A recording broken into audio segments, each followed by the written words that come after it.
Oh yes, my Straight Talk family, you hear that theme song, and you know, it's just about the time for me to wish you all a very pleasant night to St. Kitts and Nevis, and a very pleasant night to the entire Caribbean region, and in fact, I can say a very pleasant night, or I must say rather greetings to the world. And welcome all to Straight Talk for another edition on a Thursday night. And we welcome and thank those who share the link. Those as well on Alexa, Massive Vibes Radio. And we do have first-timers each time, so I want to welcome first-timers and just to inform you that Straight Talk is a public service program that facilitates and promotes free expression on all issues of national interest, be they legal, be they environmental, be they technological, social, economic, and or political issues. On Straight Talk, we do have a forum to express yourselves freely. Let us, in the process, strive to get St. Kitts back to that enviable position of being one of the freest countries in the world. I must warn you, though, it's going to be a Himalayan task, the way things are going on in my country at the present moment. But on this program, we tried to raise the level of national consciousness. We tried to raise the level of national discourse by alerting our people to their rights, to their responsibilities, and certainly to their obligations. My name is Ian Patches Liburd, and I thank Almighty God. I thank Almighty God for blessing me with the opportunity to join you in conversation on yet another occasion. And as your host, I continue to pledge to remain an untiring advocate of truthfulness, as I'm always reminded of the words was excerpt from a favorite hymn of mine by Thomas Jackson and Franz Joseph Haydn, which goes something like this: we are called to be God's prophets, speaking for the truth and right, standing firm for godly justice, bringing evil things to light. So let us seek the courage needed, our high calling to fulfill, that we all may know the blessing of the doing of God's will. My Straight Dog family, especially the first timers, let me inform you that absolutely nothing is watered down on this program to make it more interesting, neither by omission or by exaggeration.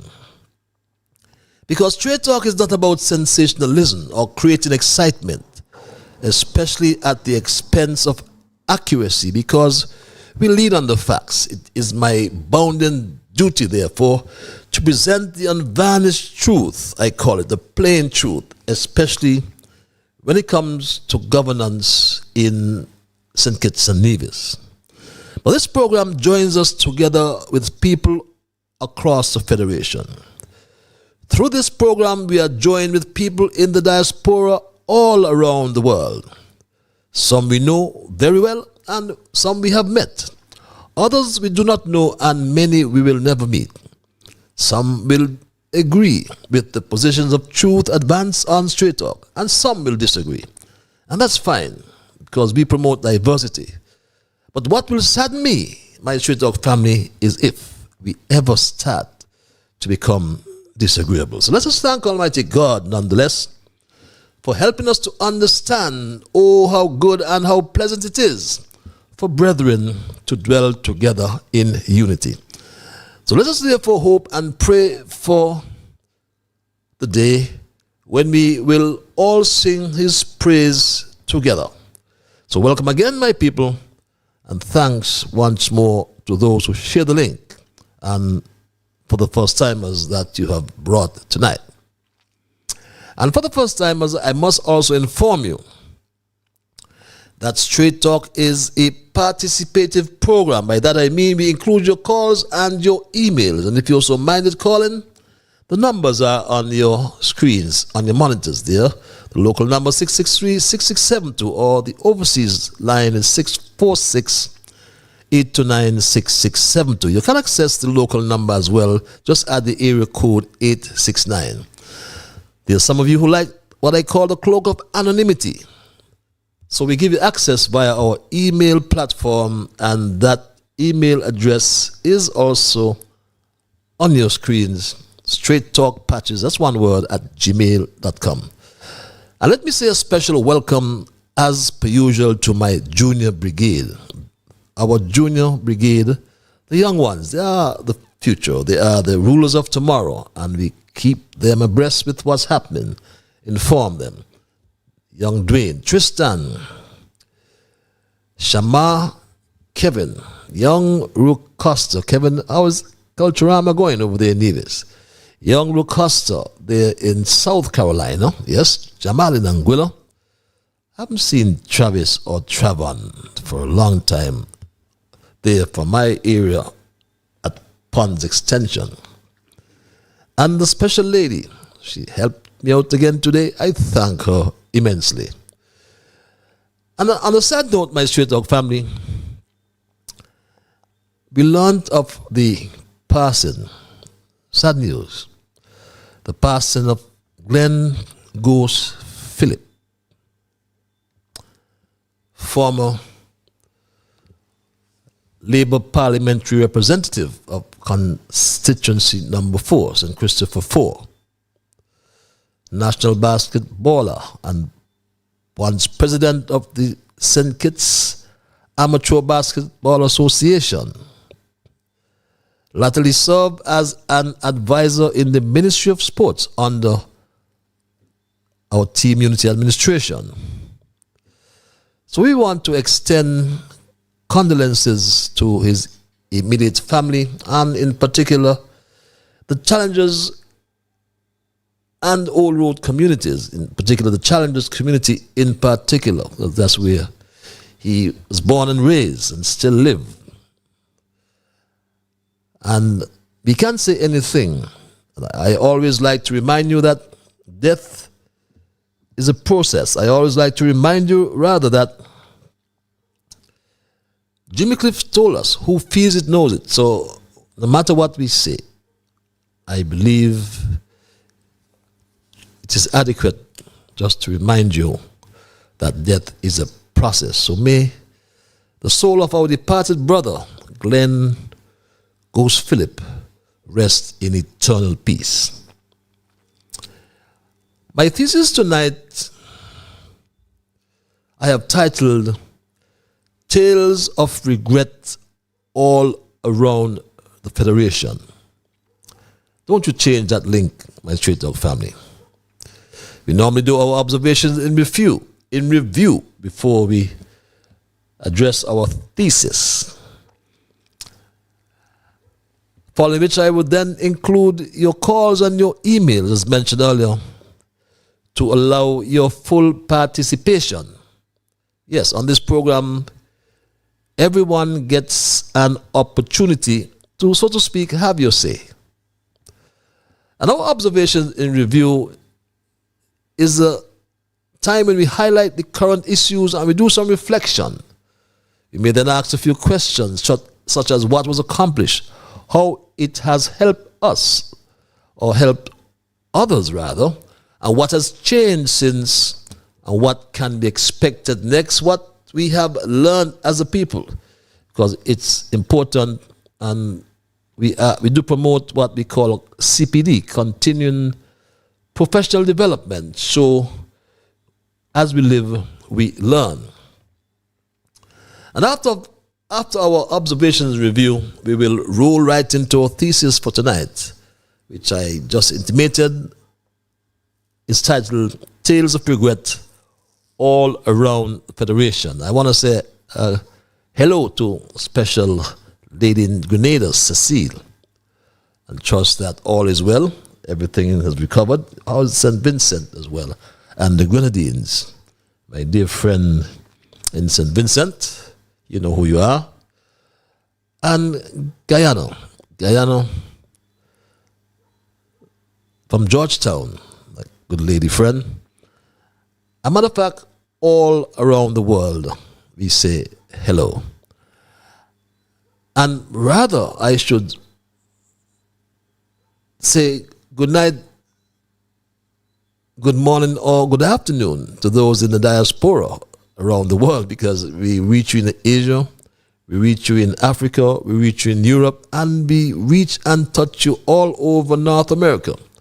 So I'm at liberty to use one of those greetings which will be applicable to the region in which you find yourself. And today is Emancipation Day, celebrated in some parts of the world on the 1st of August. We do celebrate it on the first Monday in August. But several months ago, my Straight Talk family, Dr. Melissa Cable Wilson wrote the following on her Facebook page. And you can glean from the content, which reads, why do we have physicians in St. Kitts who lose sight of why they choose this profession? We are humans, we are not perfect, but we have to aim for the greatest outcome for our people. Nowhere in the world are doctors always right, but my God, try your best.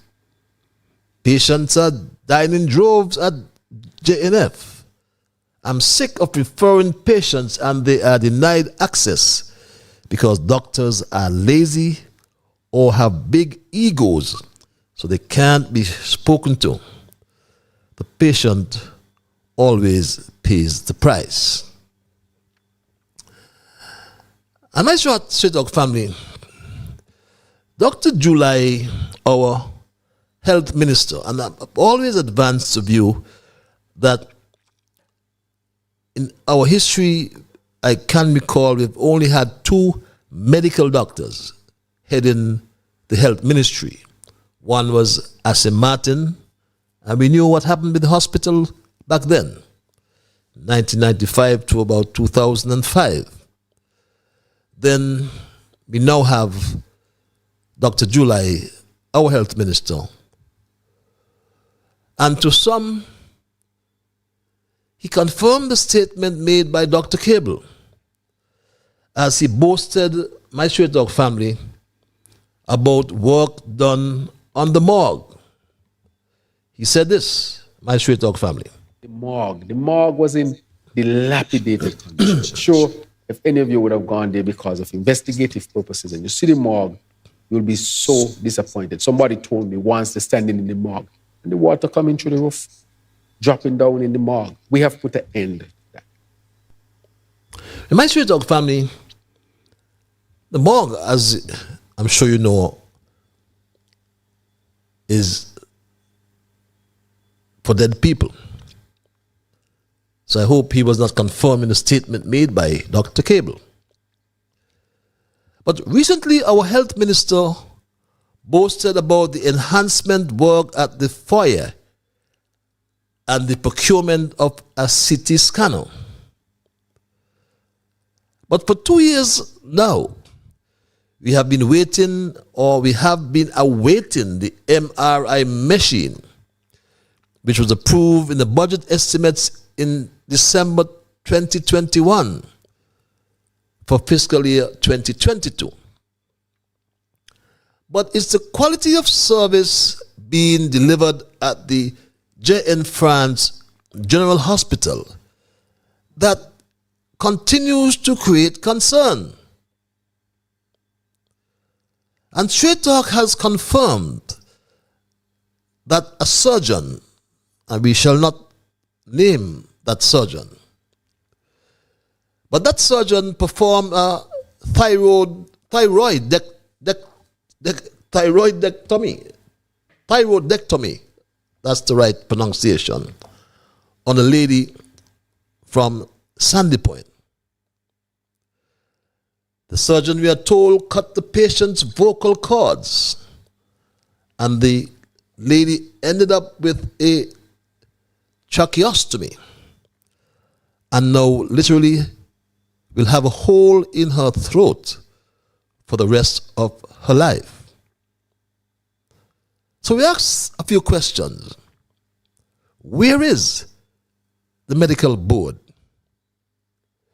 Where is the medical superintendent? Where is the health minister? Where is the permanent secretary of health? And these are just a few questions we are asking tonight, because something bad continues to happen at the Joseph N. France General Hospital. For our second observation, we are still following the story of those poor loyal workers from the Frigate Bay Development Corporation, my Straight Talk family, some of whom I mentioned earlier toiled for countless years and got nothing when they parted company with the corporation. No pension, no gratuity, nothing after 26 and 30 years in some instances. A few are still toiling today as we speak. One of them for almost 49 or 50 years, who has been there since leaving school. My Straight Talk family, the then Minister Gada signed a contract, what many now call the invisible, or for what many now call the invisible golf course. Invisible because there is no La Valley Golf Course, and no one has ever accounted for the $54 million that was apparently spent. Not even Gada, who signed the contract on behalf of the Frigate Bay Development Corporation as the then minister.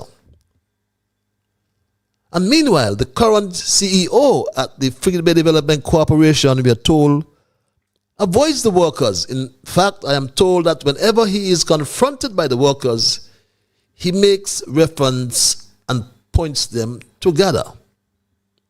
Who has over time maintained one position.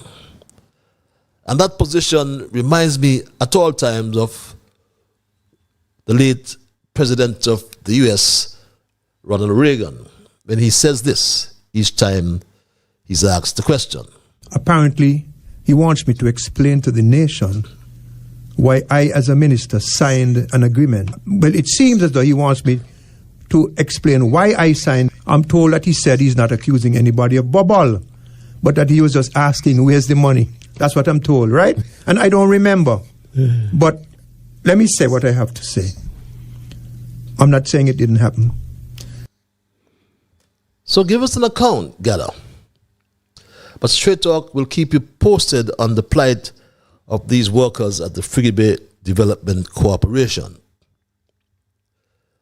And for our third observation, today is a day in St. Kitts Nevis when, like many of the former British colonies, as I mentioned earlier, continue to celebrate the abolition of slavery in the British Caribbean Islands on Monday, August the 1st, since 1838. It is also a sad day for us as a people of St. Kitts Nevis when we reflect on those painful memories of 54 years ago, on August the 1st, 1970, when the crowded government-owned ferry, the MV Christina, was crossing the narrows between St. Kitts and Nevis. Just about 1600 hours, when just about 4 p.m., it sank suddenly. Almost 250 children and adults died that afternoon, including Captain Pontine from Newtown. And this incident is probably the most or second most devastating maritime tragedy in contemporary Caribbean history.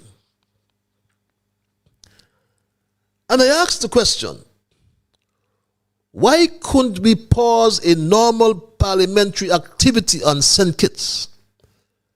Especially when Nevis over the decades have commemorated this sad occasion with a memorial service. To me, as a Nevisian born in St. Kitts, the actions of Prime Minister July and his comrades today bordered on being offensive. What was so important about the bills that were taken to Parliament today? Anyway, what was so important? The Judge Alone Trials Bill 2024, the bill entitled Caribbean Community Climate Change Center Agreement Bill 2024, the Non-Government Organizations Amendment Bill 2024, and the Companies Amendment Bill 2024. What was so important about these bills? Parliamentarians from Nevis could not have been expected to attend this sitting. Of course not, my Straight Talk family. Parliamentarians from Nevis could not have been expected to attend these sittings. So, notice was given of their absence, my Straight Talk family. Just to give notices of absence, I received notices from the Honorable Dr. Denzel Douglas, member for number 6, from the Honorable Premier, member for Nevis 9, the Honorable Eric Evelyn, member for Nevis 10, and the Honorable Alexis Jeffers, member for Nevis 11. The Nevis members are presently attending a memorial service for the MV Christina disaster, and the member for number 6 is on government duty. So what was so difficult to postpone that parliamentary sitting on a day like today? And ironically, the parliament adjourned just because of the passing of Glenn Ghost Philip. Would you believe that, my Straight Dog family? The parliament adjourned because of the passing of the late Glenn Ghost Philip, my Straight Dog family. And this was the announcement made by the Speaker.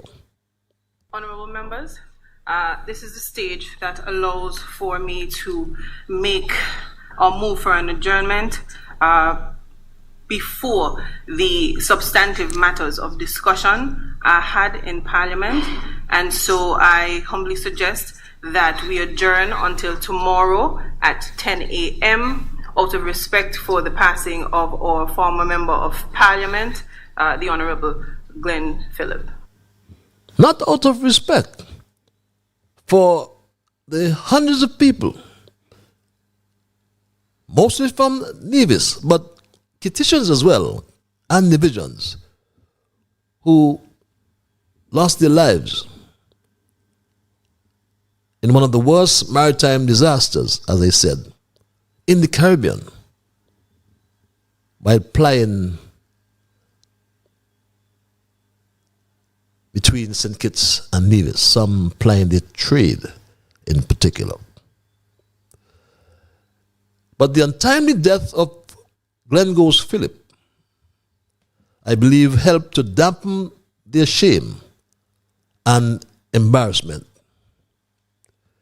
But my Straight Dog family, I did not expect anything better from the Attorney General Garth Lucifer Wilkin. As I know his roots, and he told us, a matter of fact, just recently, how he felt or he feels about Nevis when he said this, my Straight Dog family. Constitution is very unique, and it sure is. Very interesting. It was done based on the politics of the day. Who had the leverage at that time, which was Nevis, so it's a pro-Nevis constitution. I say that with a water in my mouth. So we know how he feels about Nevis. But at some other time, we will get into more details. But those are my observations in review for tonight, my Straight Dog family. And I move right into my thesis, Tales of Regret All Around the Federation. And for those who may have just joined me, welcome. And for tonight's discussion, let us agree to interpret the word regret as sorrow or remorse over something that has happened or that we have done. We can also agree that regret is that sense of disappointment over what has not happened over the past 2 years since we elected this July administration to office on August the 6th, 2022.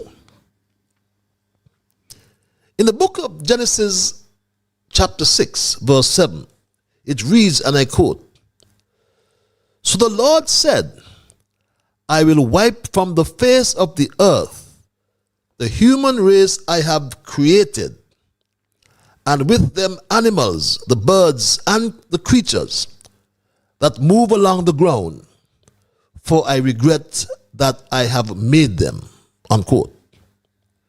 But while I am not a Bible scholar, don't pretend to be, but what that verse says, in my view, that after seeing the wickedness on earth, God regretted making man. This doesn't mean that the Lord felt that he made a mistake in creating human beings, but that his heart was sorrowful as he witnessed the direction in which they were heading. because God is infallible, or he makes no mistakes. But our regrets as human beings are different, because we do not know all things and we do make mistakes. As time moves on, we often look back on decisions that we have made and we regret our choices. Our regrets can arise at times from foolish choices.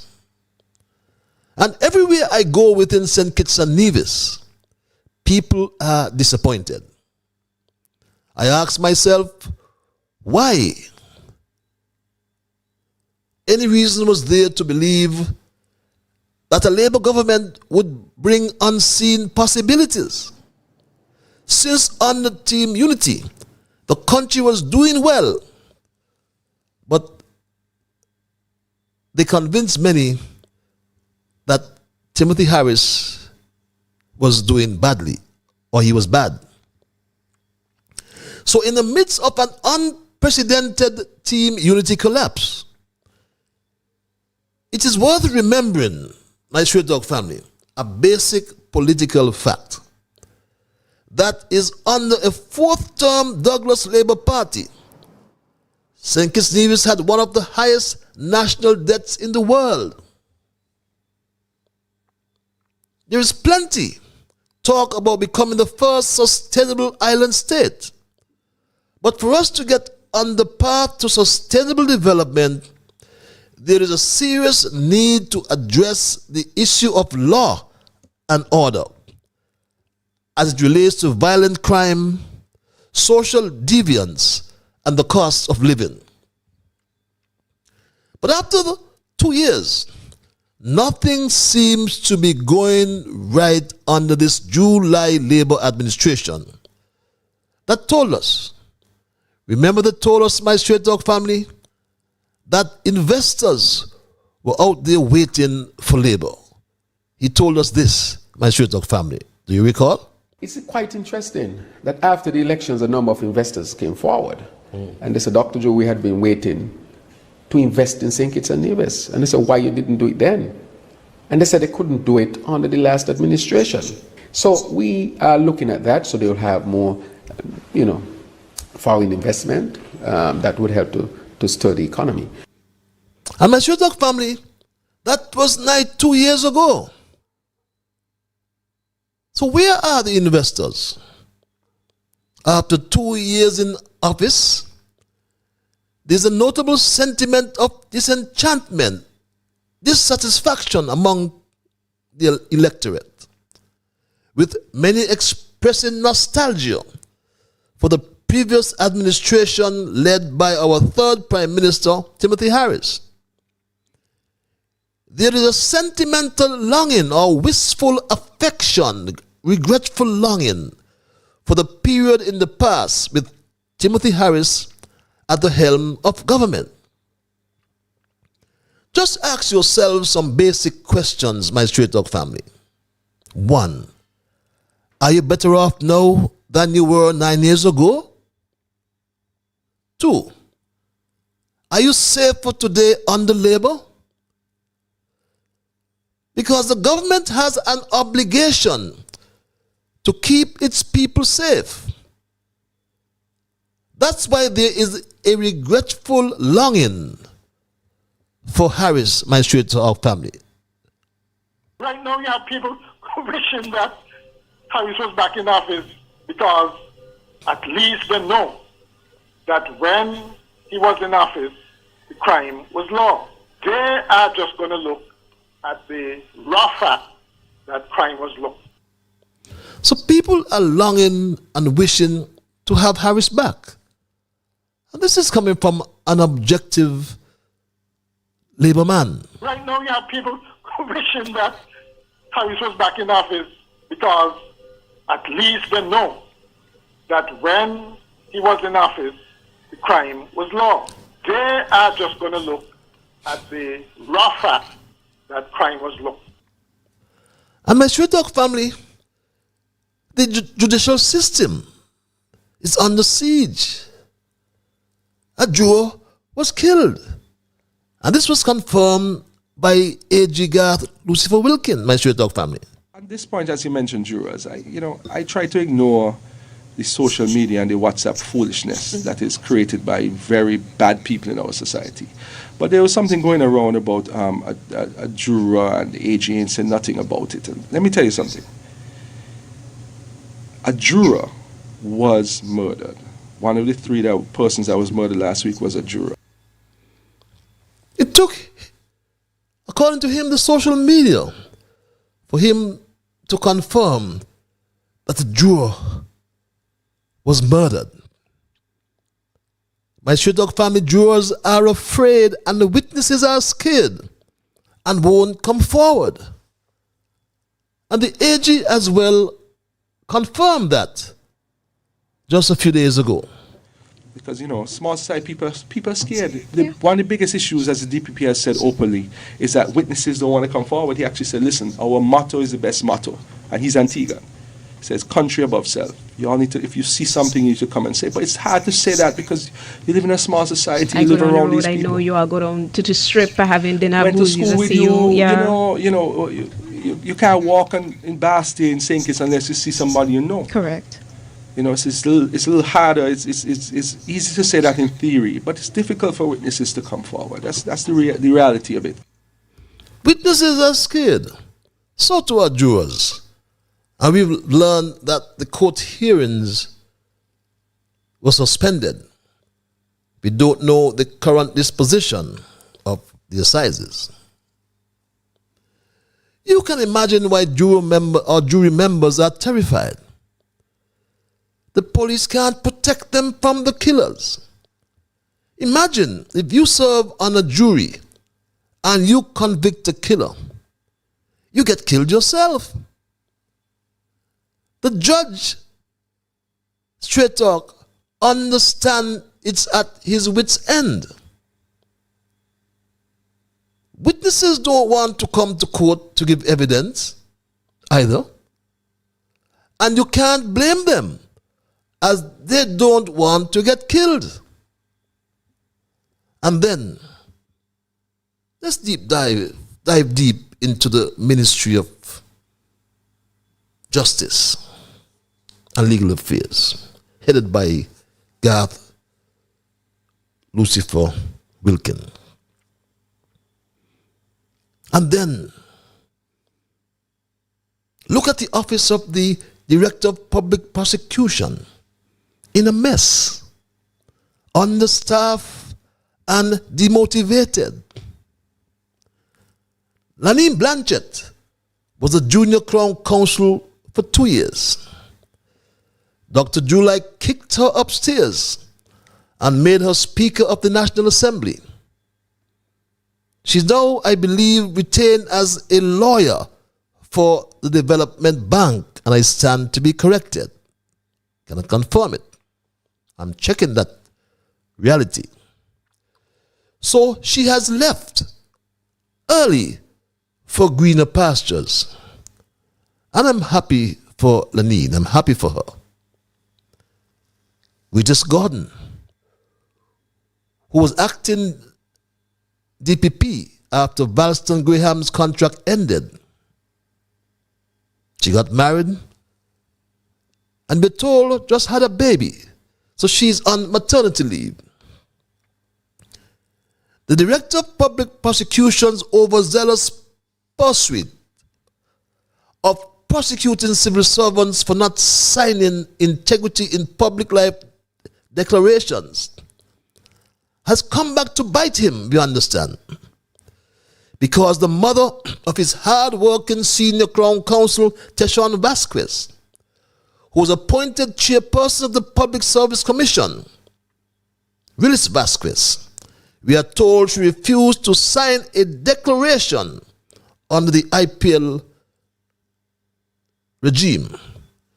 So vehemently, she refused that she eventually resigned. The Director of Public Prosecutions had promised to prosecute even people who resigned without signing the declaration, like Sylvester Anthony. Once chairman of the board of governors of the CBI. Straight Talk has been, or rather it is reliably rumored, that Vasquez said if his mother is prosecuted, he would resign as a Crown Counsel and defend his mother. Well, that is reasonable, don't you think? I will defend my mother too if I was Vasquez. Several other Crown Counsels have left the office of the DPP, gone to work elsewhere. They now have two very junior counsels who are out of their depth, we are told, and not being supervised. They are not of much assistance to the court, we are also told. Do you remember former magistrate Fitzroy Eddy? Up to now, he told he has resigned and flew back to Canada after being summoned with much fanfare and press releases by the DPP Adlai Smith for not signing an IPL declaration. But his case has not been heard. The DPP, we are told, has asked for an adjournment on the last 3 times that the case came up in the magistrate's court. King's Counsel Dr. Henry Brown is defending the former magistrate. So, this is the sad state of the Ministry of Justice under Garth Lucifer Wilkin. His predecessor, Vincent Juicy Byron, inaugurated a family court, and we are told that Garth Lucifer Wilkin shut it down. Then Garth Lucifer Wilkin announced in February he was creating a public defender's office on the 1st of April. April has come and gone, and that hasn't actually happened. Magistrate Karen Hill Hector has been designated for the job. She does not want it, we are told. Meanwhile, she is trying cases in the magistrate's court. A room above the electoral office was identified and staff from legal was sent there. There's no office furniture in that building. No internet, no files, nothing. Garth Lucifer Wilkin, we are told, visited the room last week and blew out on the 2 legal staff. Since then, one has been sent home on vacation. But really, Garth Lucifer Wilkin is out of his depth and in need of supervision. The magistrate court is now described, we are told, as a court of adjournments. Remember, Magistrate Donna Harris was sent to another department to effectively do nothing, all because she's a Harris. Magistrate Eddy has resigned. Magistrate Hill Hector is being pushed out of the magistracy. And Garth Lucifer Wilkin has one new magistrate to show for all of that. Magistrate Sherry-Ann Liburd Charles. Senior Magistrate Josephine Malulu Webb is having a useless job as supervisor of mediation created for her when there was already a supervisor of mediation. But Garth Lucifer Wilkin got a fat salary, my Straight Talk family. A fat raise in salary. But truth be told, he's incompetent and overwhelmed. So how can he claim to sleep well at nights when the Ministry of Justice is in such disarray? How can he claim to do this, my Straight Talk family? You know, it's amazing. Life is funny because you could do all the good in the world and be portrayed as the bad guy. You know, but that's not here or there. For me, at least, I know exactly. I just sleep good at night, you know. I sleep good at night. I know some people in this country can't sleep good at night. But I sleep good at night. And I'm sure the Prime Minister sleeps good at night too. How could Garth Wilkin sleep good at night with the Ministry of Justice in such disarray? A magistrate court being referred to as a court of adjournments. How could the Crime Minister July sleep good at nights in light of the increased crime rates or ineffective responses to public safety concerns continues to lead to frustration as citizens and residents alike feel that the new administration is not adequately addressing these issues. The housing project is on pause. The new Basti High School project is on pause. There's conflict of interest in the heart of the July cabinet. The soccer engineer Conris Maynard is part of this company, Capis and Bass. We have heard that the new project for the Creative Arts Center, and we cannot confirm, July is silent, so too is the soccer engineer. Was he in cabinet when they approved that option on the CBI? There must be some conflict of interest, my Straight Talk family, that nobody wants to touch. The CBI lacks transparency, no matter this falsehood about sharing information, my Straight Talk family. The CBI lacks transparency. For CBI, because this is personal to me. Since taking office, we have made some very tough decisions to save our CBI program. Swift and tough decisions. The Prime Minister must take credit for that. We changed the regulations, right? We upset a lot of people who are making a lot of money. And because we felt we needed to do it the right way. And that has evolved from those decisions that the Prime Minister made with support of his team. That has evolved to a memorandum changing the entire industry in the Caribbean. People do not realize the significance of that. All of the CBI nations signed a memorandum of agreement and increased their price, stopped the underselling, agreed to a regional regulator, agreed to certain provisions, certain sharing of information. Certain sharing of information. What information? And with whom? We ask the question, my Straight Talk family. If this is so, and you are sharing information, Attorney General, then why did you file to throw out the case in the fixed base claim or judicial review lawsuit against the Prime Minister or National Security Minister? Why did you? If you are sharing information, why are you hiding? The St. Kitts government attempted to have the case thrown out. Last week that decision was overruled and the courts have allowed the case to continue. And so my understanding is that some of the information that MSR has as to the unlawful acts of government will now be made public very soon. That judicial review case is scheduled to begin in October.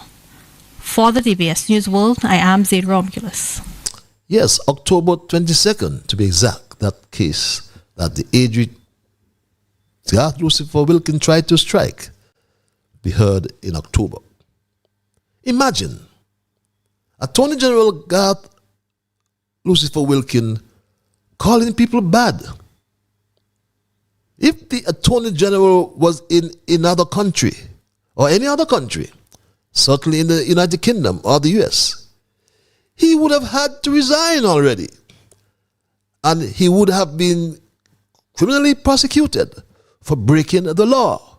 He broke the law. Maybe Mr. Wilkins should be disclosing. has happened. Maybe Mr. Wilkins should disclose that he had failed to pay Social Security benefits for 15 months on one occasion, on another occasion for 5 months, and another one for about three or 4 months. And all of that is contrary to the law. And it is not a simple matter of just saying, oh, you just pay the fines. Because what you expose yourself to there is criminal action. And isn't this something that should be told to everybody? That if you do not pay your Social Security benefits, you are liable to be prosecuted. You hold your...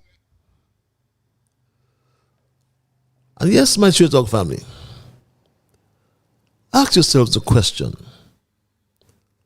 He could only sleep good at night, Attorney General Garth Lucifer Wilkin, because he's heartless, failed to pay in accordance with the law his Social Security contributions and the money he deducted from his nanny's wages, which is a criminal offense.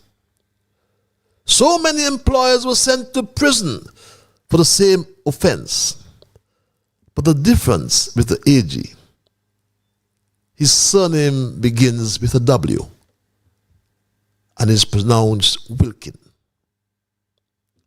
The Attorney General is so crooked, he sent a message to Gada, an advisor to Philip Martinez, which is evidence filed in the RICO lawsuit, and which refers to the prison project as a scam. This is his WhatsApp message, which forms part of the evidence, my Straight Talk family. This is a message he sent to Gada. And my Straight Talk family, the July government is ineffective and lacking in competence. And this is what heightens the feelings of regret among voters who had high expectations for positive change. Housing, job creation, cruise tourism, agriculture, and public safety are central to the voters' regret. The abandonment of previous projects and unkept promises are also critical factors contributing to the current sentiment of discontent. This government has failed to stimulate economic growth as promised. The July administration promised to attract new investments or to revitalize key sectors like tourism and agriculture, but has not delivered. The economic stagnation or decline continues to fuel disappointment. This administration must therefore stop pushing a political agenda and address the needs of the people. The Federation is crying out for a government of the people, for the people, and by the people. But this will never happen under a July administration, as it is clear that our leader has no execution skills.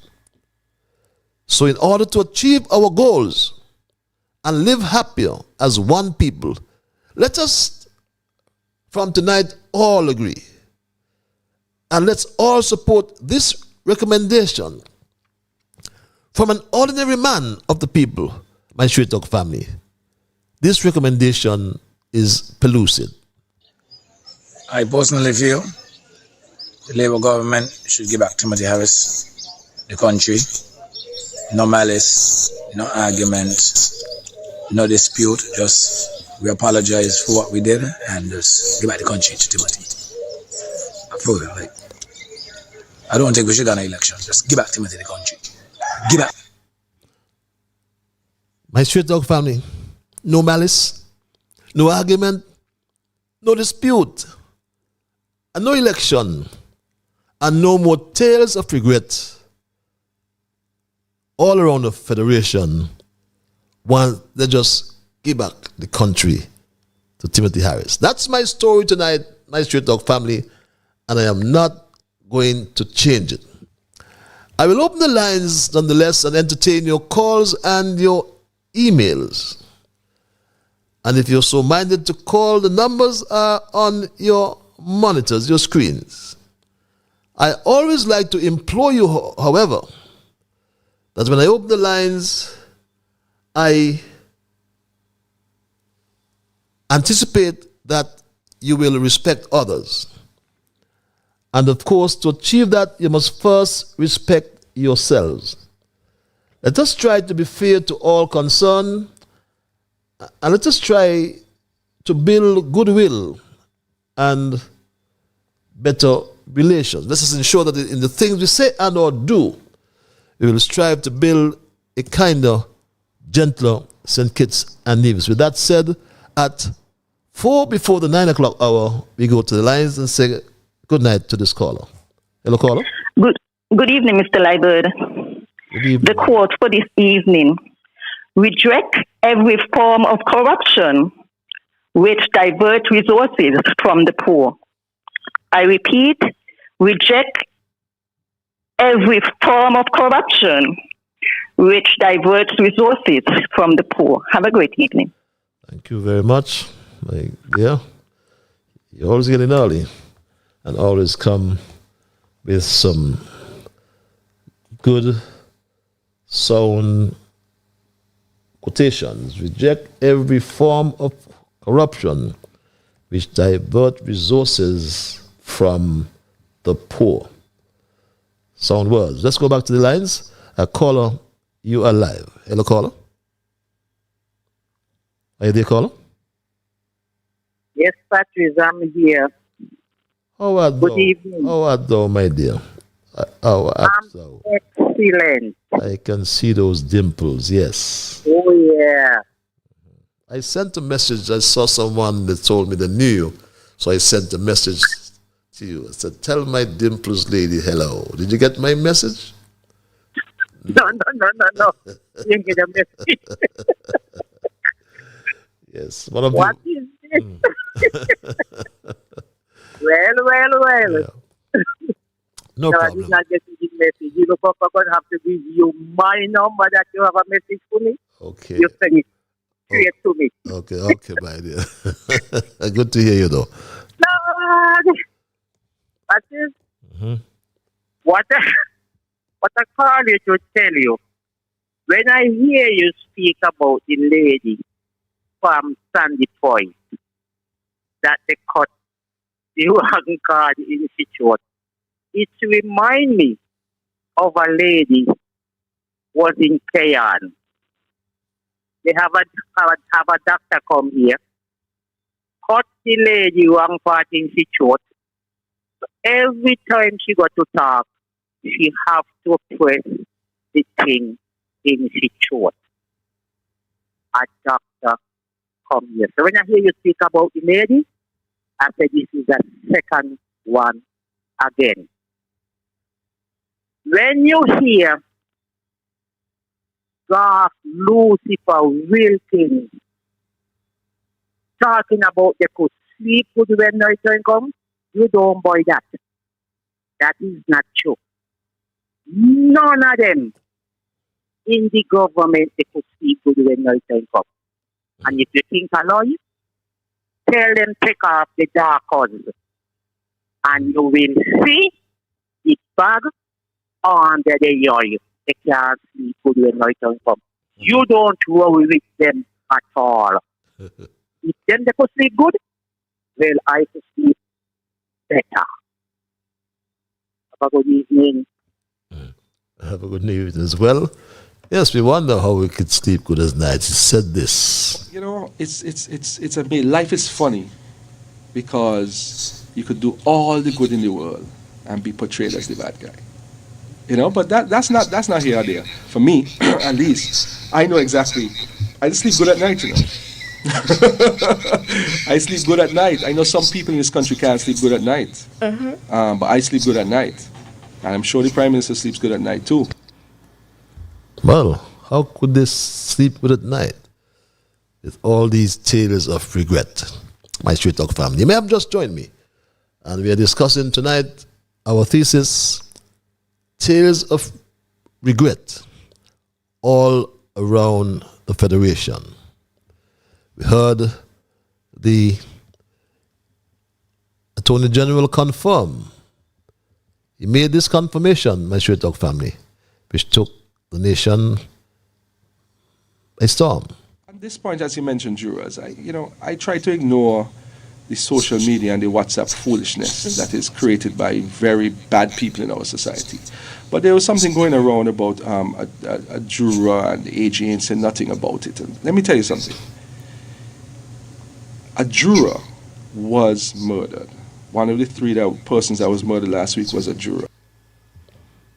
That's the level, unfortunately, at which this crime and violence has been raised by Straight Talk family. The July administration promised to attract new investments or to revitalize key sectors. He promised as well to bring the murder rate down to single digits. It has moved in the first 6 months or first 7 months of the year to 20. The National Security Advisor promised he'll have one per month. He predicted 12. Have long passed that 12. But under July, as Crime Minister, there have been 59 murders. And this is not good. Where we would go with this murder rate is anybody's guess, my Straight Talk family.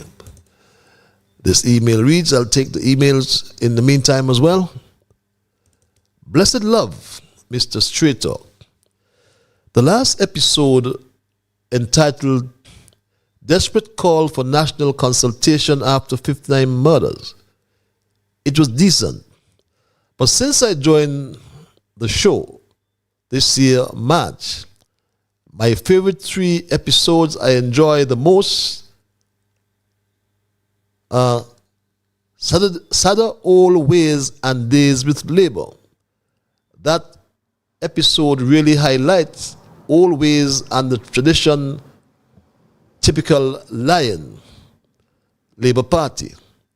Number 2, troubling consequence from the 2022 elections with Prime Minister in the video said the election can be bought, and secondly, he with a video he enjoyed the place with his lovely wife and imagine he fooled the citizens of the country about fake news. With me travel to Dubai and glad journalists expose him and put the video clip on TikTok so the whole federation can see him tell a lie. And Mr. Lionel Rollins with rubbish talk and want to apologize after he said what he came out of his own will. And like how everybody on the show blasted him and say he got to go with that nonsense talk. And my third and final episode, me love of, is Enough of the Abracadabra Cabinet. That one is the best and it makes my day with laugh. Facts and how people lose trust in the blink of an eye. Hey, Mr. Straight Talk, Abracadabra, a smart TV. Abracadabra, smart hospital. Abracadabra, a smart house. Abracadabra, a smart museum for Dr. Llewellyn Bradshaw. And abracadabra, I will win back the people's trust. Let's go back to the lines at 9:04. Caller, thank you for holding your live. Thank you. Good evening, Dr. Patches. Good evening, my dear brother. Culture, how about that? Boy. I'm good, man. Glad to hear your voice. I'm looking forward for it. Likewise. Yeah. Good evening, Mr. Straight Talk. And everybody, as usual, who listening, no Straight Talk and Shano listening. and welcome. Now, Mr. Straight Talk, let me say something here. You know, I'm going to tell you something. This Labour government is no good. No kind of Labour party is good. None, absolutely none. Look at it. When July get in there first, he said the country is in the red. But the first number of persons he raised the money on, 15 of them, 5 of them, carry to New York to the United Nations. 15. He said he was going to move the PAP money from $500 to $1,500. That's $215. He not do that. Then he was in him. The marijuana committee board. They got on 15 members on the board. That's a 315. And the last 15, what the other 15, Jay? Okay, another 15. I had it on, but the thought gone for me, but I'll get it back. So therefore, this 15 is something important to them. Now look at what happened today. They're so shame he ain't got nothing to carry in Parliament July. But he so want to go in there to tell people that, to show people that he's looking after the country, and he ain't got nothing to say. If what he had to say in Parliament today was so important to the country, why they had to put out Parliament and try to use the disease as an excuse? It's only today the ban passed. So what happened? He dropped down in the hole up in Mount Missouri, so everybody got to go up, they go help pull him up. That they got to shut down the cabinet. They have no plan because they're like a bunch of people that are in clown suit. And they don't know the first move to dance clown. But they got on the suit. That is them, the Mickey Mouse people down the Church Street. Wasting the government money. And the other 15 is one of the wrong things what Gerd Wilkin did. Yeah, that make up the fourth 15, and I got another one. But Patches, I'm going to say this now again, you know.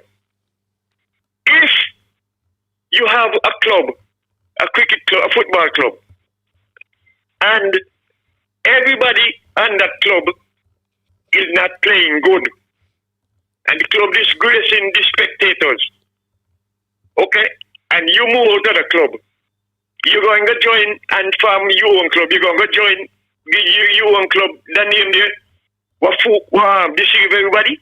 No, I'm saying that to say this. That word Labour Party, it is no good. No good. And me culture, I do not like it. And I am asking the great Dr. Timothy Harris, please take out Labour out of the party. Let it be people's caring party. A people's loving party. But check out Labour. Labour is returned with Dr. Harris. And Labour is who victimizing the family them all because of the title is Harris. So Dr. Harris, leg of that. Don't work with it. Because suppose somebody come from America and say, boy, let me go join the party. They say, which party? They say, and the person gonna say, oh, you mean which party? The party we're in, Labour Party. They're gonna say, boy, no, it's the Labour Party in St. Kitts. We don't want that. Take it out. Everybody wants you to lead the country. You're the only man who could save the country. You have done it, and you still could do it. Every angle you go, east, west, north, south. Everybody said they want back. Dr. Harris, we want you back. Dr. Harris, listen to the people. It is time for us to stop chat and talk and put foot on the ground and stop them there in don't go Church Street. Well, raping the treasury and wasting the government money. They make money in there and they raise it up and they're trying now to impress people that they're doing things. Come on, I'll come back, Patrice. Thank you so long. Okay, thanks for your intervention. Right now, you have people wishing that Harris was back in office because at least they know that when he was in office, the crime was low. They are just going to look at the raw fact that crime was low. Well, apart from crime, people had money in their pockets as well.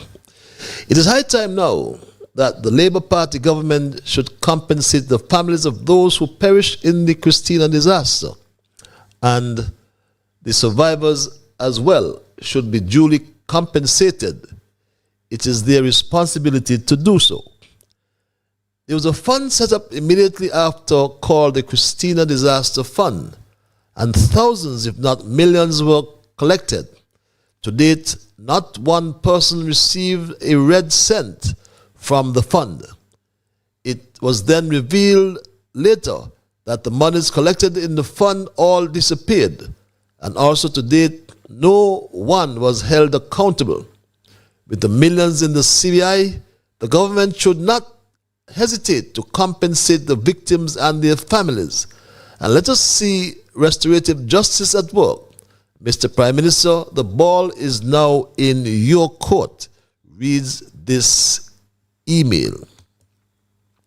This other email reads, "Good night, Mr. Patches. It is better for the July administration to give back the country to Prime Minister Harris." That's a short email. "Good evening, Patches," reads this other email. "In a truly astonishing display of the Jew government's staggering incompetence, the administration has managed to schedule a critical House of Assembly on the very day that commemorates the 1970 national disaster. The horrific sinking of the Christina boat ferry in the channel between St. Kitts and Nevis. This appalling oversight has led to a significant and embarrassing absence of key representatives, including all three division ministers, the esteemed Mark Brantley, the diligent Carlisle Jeffords, and the unwavering Eric Evelyn, along with the dedicated Senator Latoya Jones. The absence, compounded by the notable absence of Dr. Denzel Douglas and several other members, has created a glaring void in the Assembly, raising serious concerns about the possibility of achieving a quorum. The catastrophic blunder not only disrespects the solemnity of a national tragedy, but also highlights the Jew government's utter lack of vision and strategic planning. The administration's inability to coordinate such a basic aspect of governance exposes a deeper issue of chronic ineptitude and profound disorganization. The lack of foresight and consideration for national observances reflects poorly on their leadership capabilities and underscores their failure to manage the responsibilities entrusted to them. This egregious error vividly demonstrates the Jew government's alarming incompetence and their glaring unfitness to effectively govern, eroding any remaining confidence in their ability to lead with competence and respect. It is high time they get some sense, reads that email. Let's go back to the lines. Caller, you are live. Hello, caller. Yes, good night, Brother Patches. Good night, all the listeners. Good night, Mr. Culture. You acknowledge me in advance.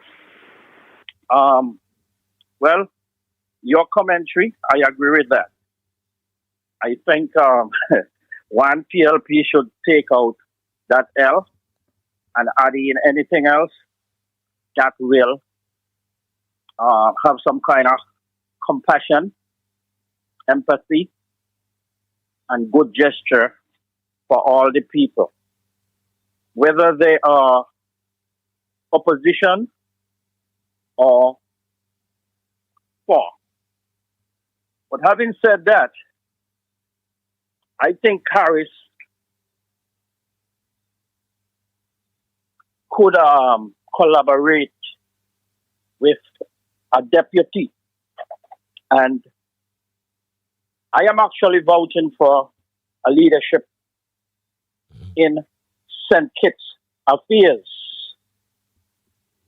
And I also wouldn't mind which leadership come into play the major role in St. Kitts and Nevis. It is sad with all these alleged allegations that going around with Timothy Harris' name, such as the MSR RICO lawsuit, which bring forth bank transaction from Bank of America, JP Morgan, and several others in respect to the names that mentioned. Major names are Timothy Harris and Denzel Douglas, and probably Les Can. But moving forward, Timothy has the experience. He been there, he done that. And let's hope that cloud hanging over his head, it will be justified in the name of justice, since he claimed these are alleged. But it will be clarified after whatever situation they are going through. So, make a long story short, Harris needs someone to keep him in check because of the allegations. And I think Winston Wellcome and Timothy Harris and Ian Patches will be the choice of the people. I do not have government experience, but I have worldwide experience in lots of things. And my name is compassion, empathetic, and doing the goodwill, the good gesture for the people. And also creating jobs. When it comes around the infrastructure. And when it comes around the infrastructure, there will be work for everybody, especially the construction workers, and from one to the next. But the cloud that is hanging over Harris' head, let's hope that victory will be to the end, and he could follow that legacy that he had. And I will learn from him. I'm not embracing PLP. I am not embracing Labour. I'm not embracing any other party. I'm embracing what I can do for the country. Ask not what you can do, what your country can do for you, but what you can do for your country. Okay?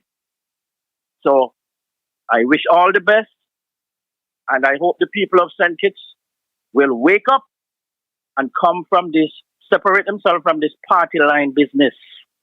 And what their heart says, in basic, to the next common man, will be equality moving forward. Thank you. Thank you very much, my dear brother. I can only wish you all the best in your endeavors. Good night, Patches reads this email. Do you realize what is happening in the tourism industry? There's hardly any boats coming now. All this on the label.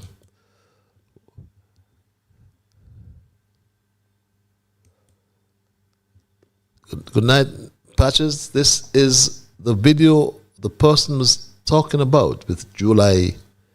Was talking about the news. I'll perhaps have to look at that after the show, I'm afraid. Good night, Patches. This government is so corrupt that the new director for the Fisheries Department, oh, wow. Fishermen asking how is he getting to promote. Wow, I think I'm going to skip this email. I normally read them before, but I think I'll be cautious with this the content of this mail. I want you to be absolutely clear that we walk a tight line when it comes to defamation And we preach just one message, that the only defense to defamation is the truth. So unless you can guarantee the content that you put in your emails is the truth, then and only then will we go on the airwaves with that. But my Straight Talk family, you may have just joined me. And I made the point earlier that everywhere I go in St. Kitts and Nevis, people are disappointed. I asked myself, why was there any reason, or any reason was there to believe that a Labour government would bring unseen possibilities? Since under Team Unity, the country was doing well. But the implosion and the narrative that was spread, and by some people, we are now having what we call buyer's remorse, regret. Because in the midst of an unprecedented Team Unity collapse,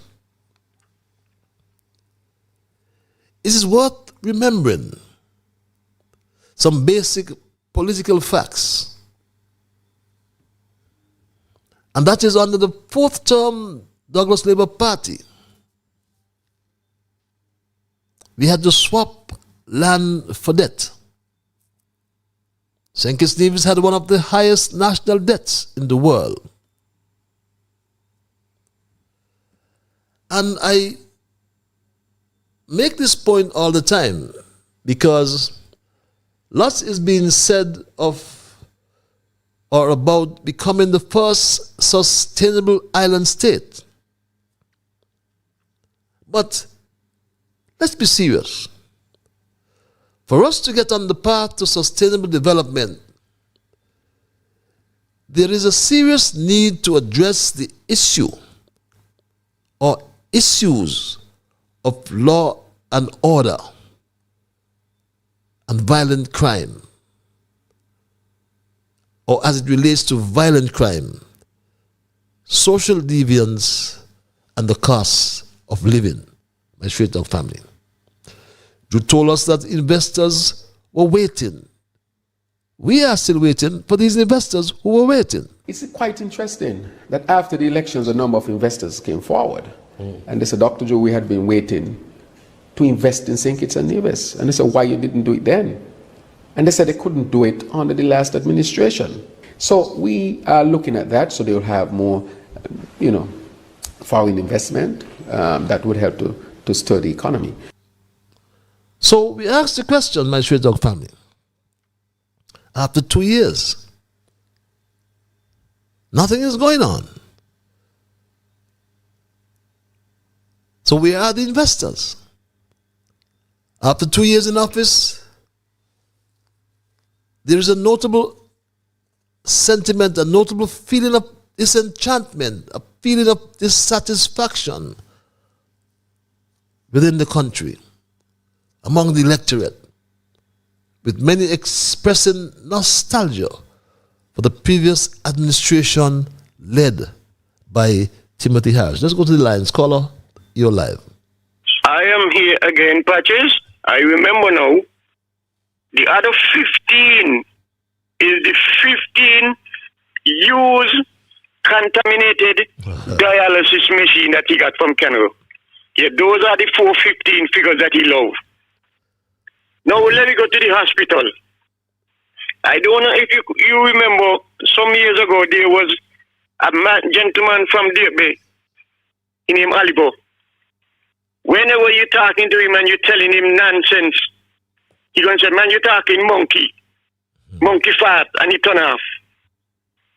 While he was working on the garbage truck, he went to take out something out of the truck when the scraper going up, carrying up the garbage inside. And he hand get trapped. And when he went to the hospital, the Surgeon General put back on the man hand wrong, turn the man palm backward. So when the man walking, he took palm my hand and turn back. So when you read out the information that the lady went to the hospital speaking good with her thyroid problem, and then now the woman got to speak. When she speak, the sound got to come out of she right above she chest in the middle of she hold you. I remember with Alibo monkey, they call him monkey fat hole. So people got to be careful. I am asking people, please, who could do better, try and do better. Don't be careless. And then when you're careless, they put you up the hospital, because I don't like the way people dying. Only God knows.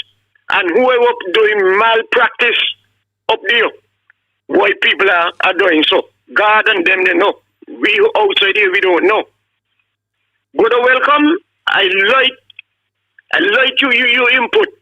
You and Patches will be great advisors to be around Dr. Harris, because you all have experience and you all have ears to the ground, and you all have country about self-citizens. You all have concern, great concern for the country, and a lot of people who send in email, they have concern, and some of them who used to call and does call and afraid to call, a lot of them have concern. Come forward. Our ship has run aground now. The bottom is dragging on the sand. It's only for those who can't move, is stay in the ship and drown. We need all hands on deck. Whoever got bitterness against one another, put it aside for the sake of the country. Through them doing all this foolishness to the country, because they realize nobody holding the foot to the fire. And every time he talks, that's why he grinning, because he know what he doing to the country. He gone 2 years this month here. The 6th going to make 2 years since they're in there. And up to now, no protest on the street to show them that we're not going to tolerate the abusiveness of the treasury and turning with people, victimizing people. That's all he in there for. And he realized now that he can't do no better. When down Church Street go spread out tent, say he paying people pension for non-established workers. Why he couldn't pay everybody in the street? Why he got to pay a little bit and then go upstairs, Patches, and tell some of them come upstairs and interview them individually? Because he looking news about Dr. Harris. All what they know about Dr. Harris, he looking news from them. So who went up there? They should have tell him, I'm not going up there, give me my money here. But they see, they ain't smart. They're not smart, but the thin fence between, in politics, it is so thin, but they could hold up heavy people. That as soon as they like, you see something on the other side, they like, they don't jump off. But God gonna deal with all hypocrite and cook and Judases. But if they forgot anything later, I'll come back with a 10 seconds. Thank you so long. Thank you for your contribution. Good night, Patches. Reads this other email. Dr. Randolyn Bradshaw, the PNO, is destroying the Ministry of Health, as she promoted a number of Cuban-trained enrolled nursing assistants to staff nurses wearing the red belts without passing the regional examination for nursing registration. Patches, can you believe that some of these nurses were enrolled at the CFBC in the midwifery course, and they failed so badly that they ran all of them out of the CFBC back to the hospital at the medical ward? Well, Patches, I want to warn the general public that these nurses are only trained to clean foot, and we are not qualified, beg your pardon, to administer injections and medication. So when you go to the hospital with your loved ones, ask the question. Most of these nurses don't have a clue about being any nurse. Someone will soon sue the government for these fake nurses that Dr. Bradshaw promoted. Is this email. Good night, Patches. Let me take this call and I'll get back to that email. Caller? Again? You're live. My brother, how is the Bible man? How is the Bible man? Is so sweet. You fell asleep? So wonderful. You're wonderful? Well, a bird pitched me from me just a little while ago and said that they had the pharmacy in Molineux. The building have wall. They closed down so nobody could get no medication there. Do you understand that? Yes, I'm listening to you, my brother. Yeah. Well, I am telling you that the pharmacy in Molineux is closed down because they have mall and nobody could get no medication. That is Psalm 91. He that dwelleth in the secret place of the Most High shall abide under the shadow of thy mighty. Yes. I will say to the Lord, He is my refuge. And my fortress, in God will I trust. Yes. Surely He shall deliver me from the snares of the fowler, noisome fowler, from the noise of the pestilence. He shall cover me with His feathers, under His wings thou trust. His truth shall be my shield and buckler. Thou shalt not be afraid of the terror by night, nor the hour that flieth by day, nor the person that walk in darkness, nor the destruction that come at noonday. 1,000 shall fall at thy side, 10,000 at thy right hand, it shall not come nigh thee. Only with thine eyes thou shalt behold and see the reward of the wicked. But this is 9:35. Now you see how late the call in? Yes, they say you're late. That's it. That means I could call in anytime and get you. So this is what happening in the Federation of St. Kitts Nevis.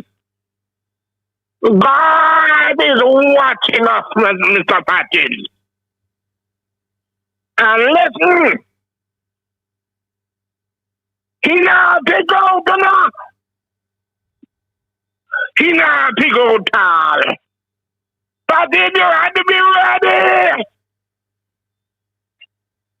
So, this is what God is not pick out.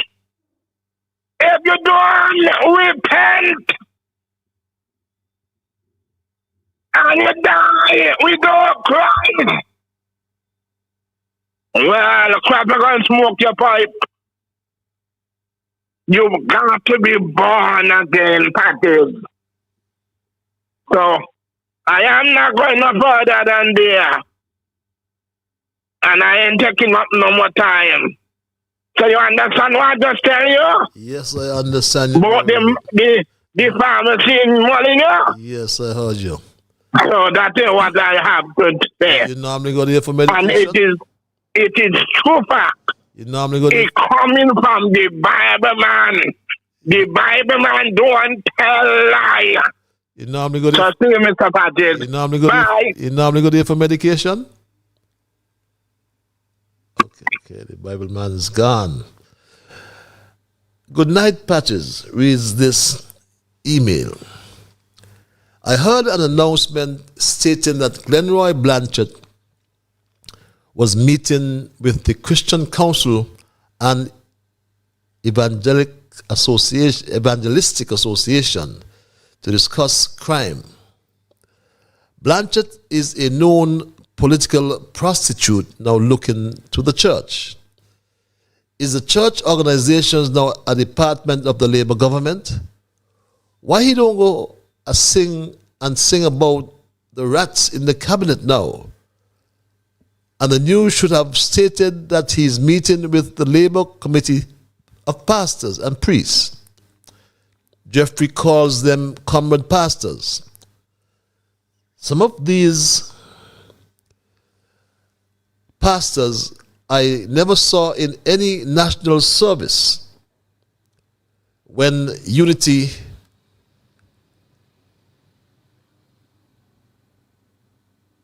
I lost that just now. Some of these pastors seem to have lost that. Yes, I never saw in any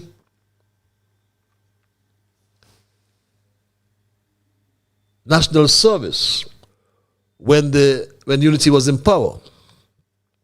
They are a bunch of parasites and hypocrites. Look how they were paid for their efforts to bring down unity. Isaiah Philip Soju is more his prime minister than anybody else at the installation of Labour in Warner Park. His daughter was appointed a minister. Thompson is head of fisheries. Big Labour supporter Cyprian Williams is the ombudsman. Bass is the chairman of the port. Thompson is the head of the fisheries. Pogson is the CBI Board of Governors, is on the CBI Board of Governors, beg your pardon. Janet Harris is the chair of the Social Security Board. And others who are getting plenty favors and feeding high off the hog. The more pastors pray is the more things get worse. God not even listening these hypocrites. It is best we stay home and pray. Let everyone pray for themselves. All of a sudden, all what they were criticizing about unity, they find an excuse now for Labour. And Patches, the pastor for the village church who making noise about the jam sessions, so just be quiet and preach about homosexuality, corruption, crime and wars in the church. Look how these pastors fight against one another. The pastor always chatting stupidness and think it's funny. Why don't he tell if he was part of the July called the peace criminal gangs? Let's go back to the line and thank this caller for holding. Caller, you live. Mr. Liburd. How are you, my lord? I'm not bad, and you? I am peaceful. I'm peaceful. Yeah, I'm enjoying your program, man. Thank you, man. Yeah. This hospital situation is really getting out of hand, you know. Yes. You're not really getting... When last have you got some good news out of the hospital?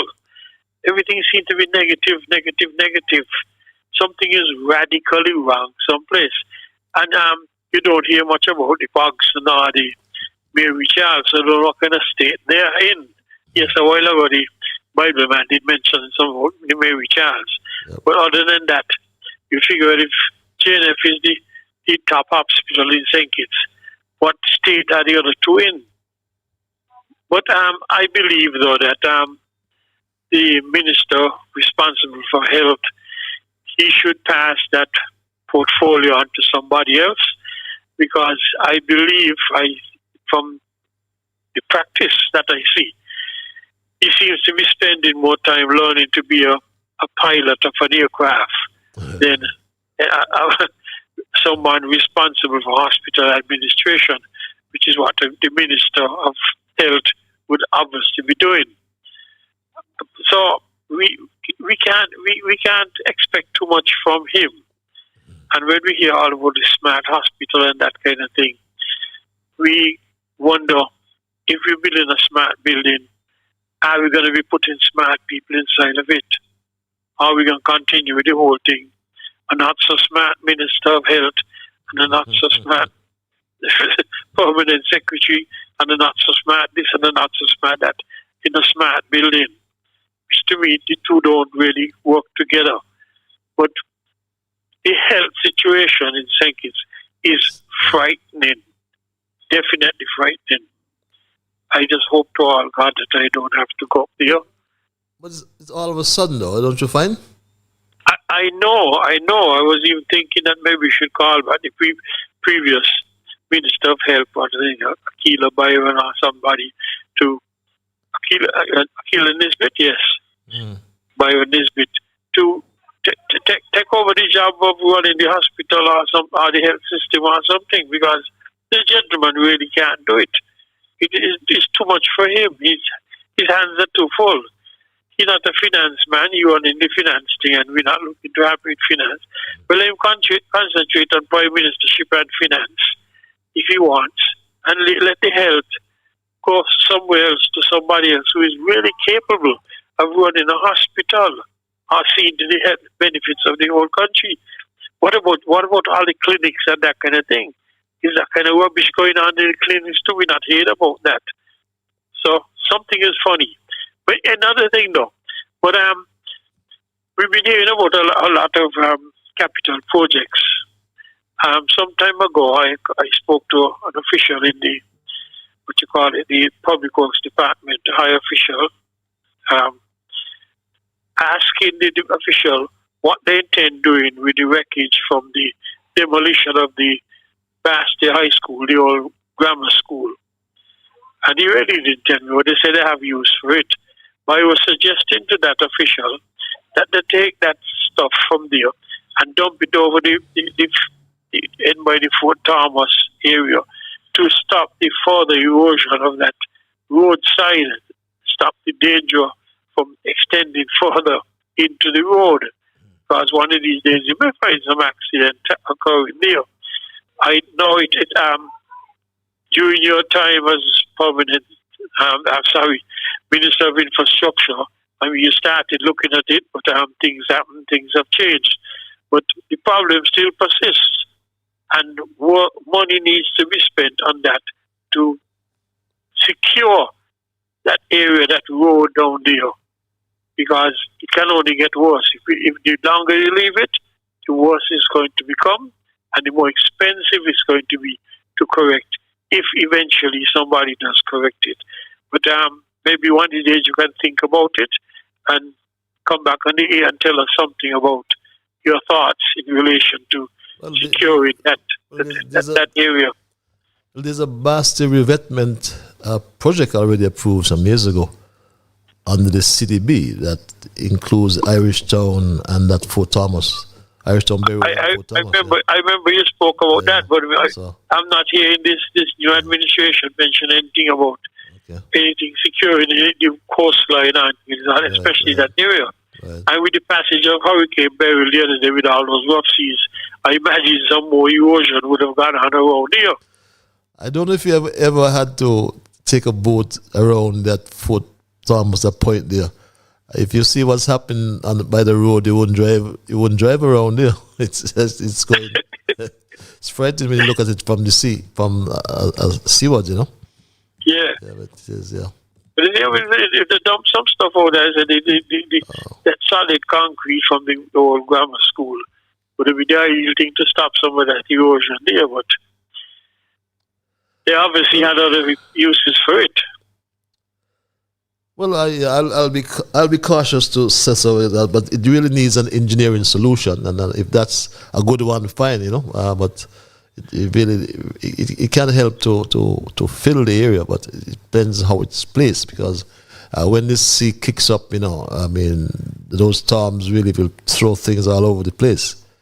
Yeah. Yeah, if they're not stabilized, you know. Yeah. But it's something that we've got to do that. Yeah, something you can consider, no doubt. Yes. Yeah. You're the engineer yourself. all over the lines, you know, different lines, right? Yeah, well, you spoke about sailing across. When you sail across, you realize that some time ago in the old colonial days, you'd have found that the British would have done something to prop up that Fort Point too. There's a big concrete thing around here. Yes, yes. Just opposite where Gums house is, just past OTI.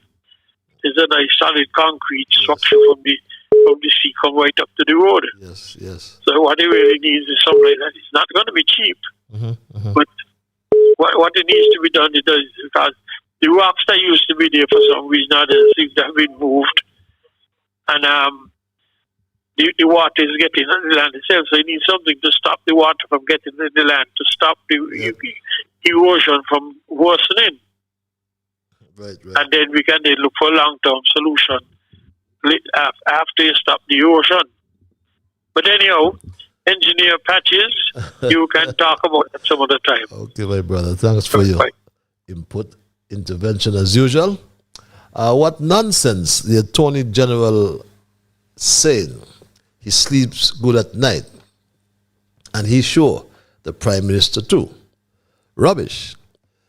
Does he sleep with the Prime Minister to know that he sleeps good? If you don't have anything sensible to say, shut up, man.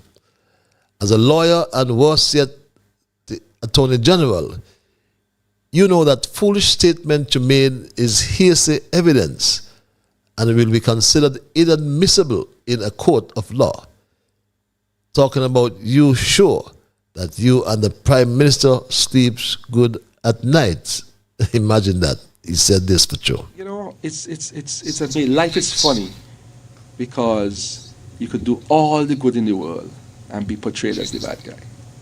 You know, but that's not here or there. For me, at least, I know exactly. I sleep good at night, you know. I sleep good at night. I know some people in this country can't sleep good at night. But I sleep good at night.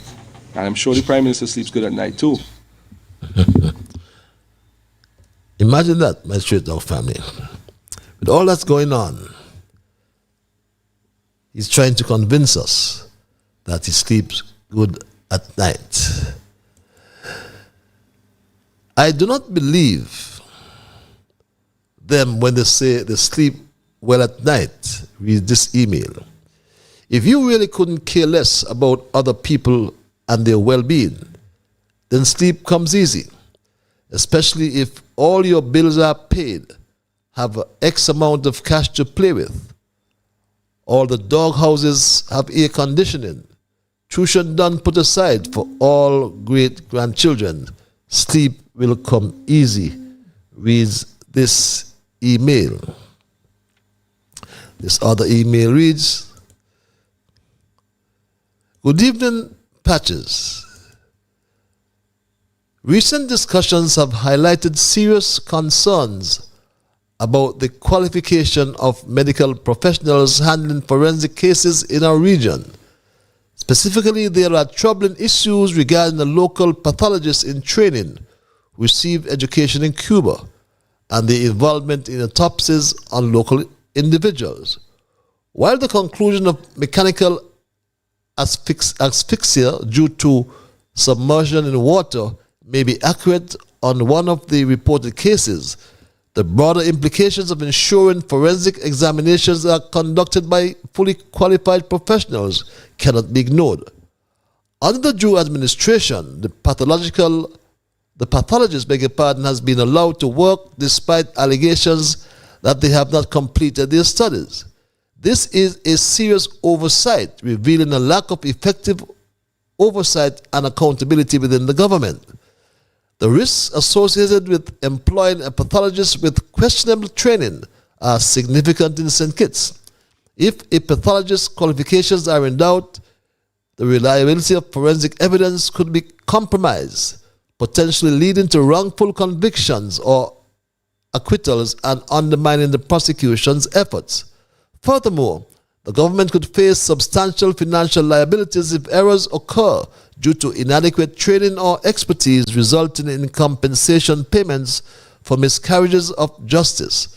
Such scenarios not only strain public resources, but also erode trust in our legal and medical systems. This situation must be addressed immediately.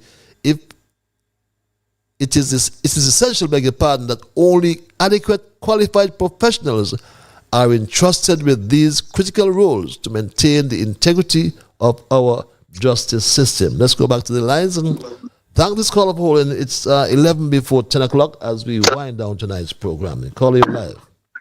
Hello, caller. Yes, thanks. Yes, good night again, Patches. Good night, sir. Feeding off of a commentary that the AG made about he sleep good at night, and he knows the Prime Minister sleep good at night too. Now, you know, especially kittitions can blow things out of proportion.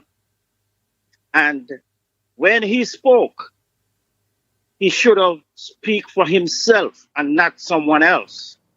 Because if rumors and allegation were to be developed from this, I guess you know where I'm coming from.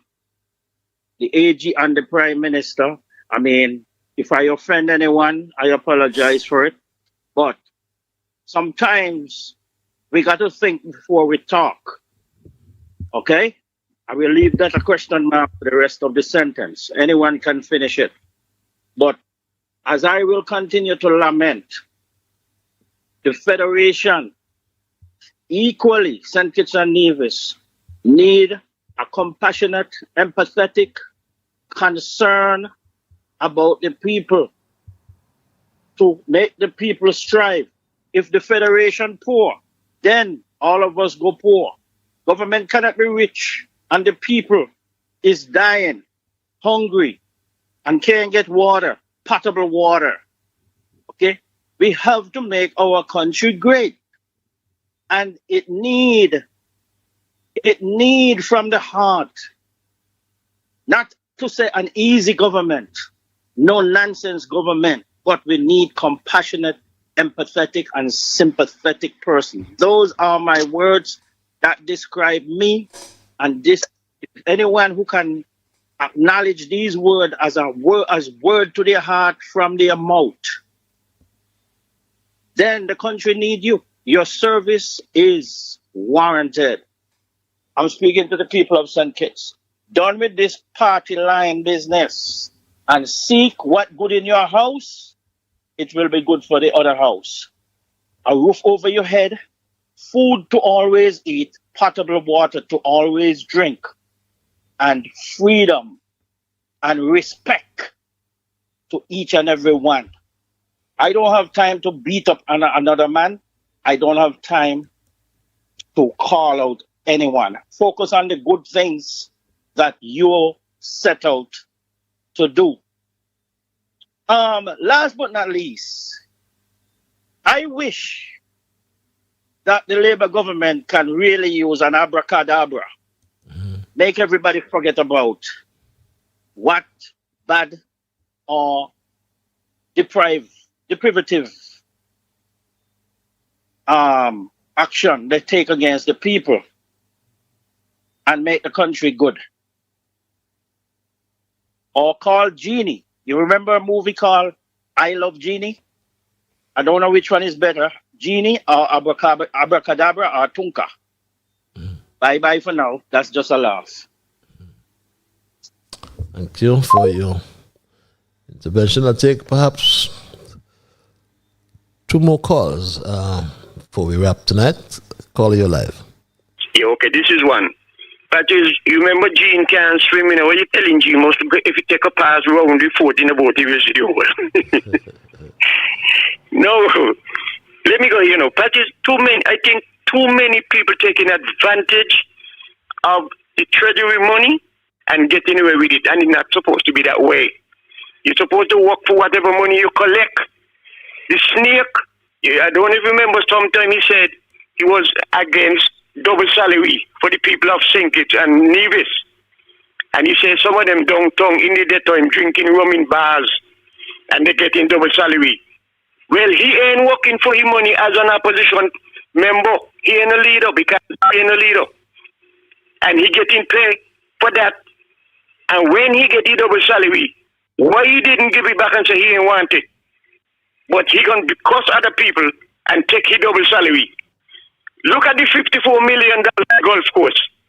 When they're gonna make all those people who waste the government, the taxpayers' money, when they're gonna make them pay it back? And when they're gonna make Mark the snake pay back the money what he getting in Parliament and not doing the work? Anyway, you say you're gonna take 2 more calls, so I'll talk to you on Monday. Have a good night, Patrick. Thank you very much. Thank you very much for your intervention as well. As we wind down tonight's program, and let me dispense of the emails. A lady last week asked you to find out the name of the man with a foreign accent who was on the radio talking stupidness about the IMF report. and Miss Henry had to correct him.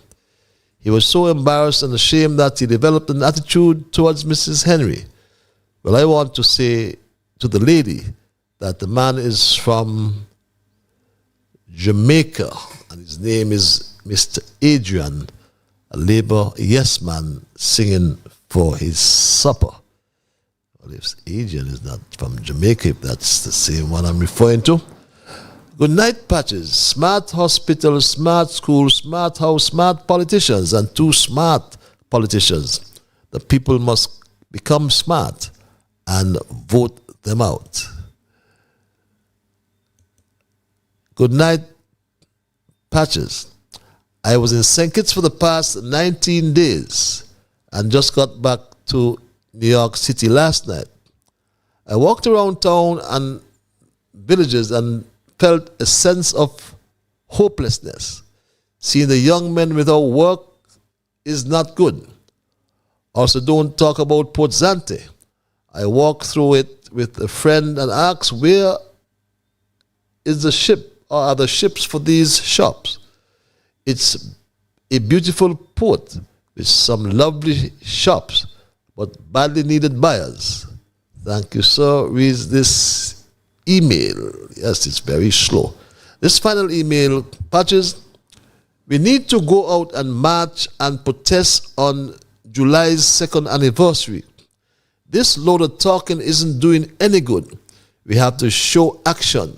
Let's go and march and show our disappointment with the worthless government.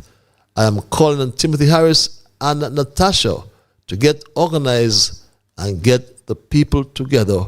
Reads this email. And as we wind down tonight's program in my Straight Talk family, for those of you who may have joined me late, our thesis tonight we looked at and was titled Tales of Regret All Around the Federation. And I made the point that there's a sentimental longing or wistful affection for the period in the past, a regretful longing, I may add, for the period in the past with Timothy Harris at the helm of government. And just ask yourselves some basic questions. Are you better off now than you were 9 years ago? Are you safer today on the label? The government has an obligation to keep us safe, my Straight Dog family. The government has an obligation to keep us safe. Let's take this and perhaps make this my final call for the night. Call you live. Yes, Patches is me. Master, don't take those toilets downtown and take up the portable ones then. I would like to know. And right now, are we better off now and on the government program? Oh no, we are worse off now than any time. Thank you. Have a pleasant night. We come here. Thank you. And thanks. Have a pleasant night as well. Are you safer? You're not better off, according to that caller. Are you safer today on the label? And the government has an obligation to keep its people safe. And we're not. And that's why there is that regretful longing for Timothy Harris, my Straight Talk family. A wistful longing for Harris. Right now you have people wishing that Harris was back in office because at least they know that when he was in office, the crime was low. They are just going to look at the raw fact that crime was low. And money was circulating as well. But the judicial system, my Straight Talk family, is under siege. And the Attorney General Garth Lucifer Wilkin confirmed that when he said this, my Straight Talk family. this point, as you mentioned, jurors, I try to ignore the social media and the WhatsApp foolishness that is created by very bad people in our society. But there was something going around about a juror and the AG ain't said nothing about it. And let me tell you something. A juror was murdered. One of the three persons that was murdered last week was a juror. A juror was murdered. He also told us that there is witness tampering. Because, small society people are scared. One of the biggest issues, as the DPP has said openly, is that witnesses don't want to come forward. He actually said, listen, our motto is the best motto. And he's Antigua. He says, country above self. You all need to, if you see something, you need to come and say. But it's hard to say that because you live in a small society. You live around these people. I know you are going to the strip having dinner. Went to school with you. You can't walk in Bastille in St. Kitts unless you see somebody you know. Correct. It's a little harder. It's easy to say that in theory, but it's difficult for witnesses to come forward. That's the reality of it. Yes, my sure dog family. That's the reality of it. Witnesses are scared, my straight dog family. That's what the AG said. Because, small society people are scared. One of the biggest issues, as the DPP has said openly, is that witnesses don't want to come forward. He actually said, listen, our motto is the best motto. And he's Antigua. He says, country above self. You all need to, if you see something, you need to come and say. But it's hard to say that because you live in a small society. You live around these people. I know you are going to the strip having dinner. Went to school with you. You can't walk in Bastille in St. Kitts unless you see somebody you know. Correct. It's a little harder. It's easy to say that in theory, but it's difficult for witnesses to come forward. That's the reality of it. And sorry for the mix-up, but witness tampering as well. We've had witnesses being called from the prison. I don't think you should need to show up. We have other people in the criminal justice system who are interfering with the criminal justice system. Mm-hmm. And some of those people are the people who want to cause that confusion. But my straight dog family, you can imagine why jury members are terrified. The police can't protect them from killers. Imagine you serve on a jury and you convict a killer. You get killed yourself. The judge, straight talk, understands is at its wit's end. Witnesses don't want to come to court to give evidence. And then again, the office of the DPP is in a mess, understaffed and demotivated, my straight dog family. My straight dog family, as we wind down tonight's programming,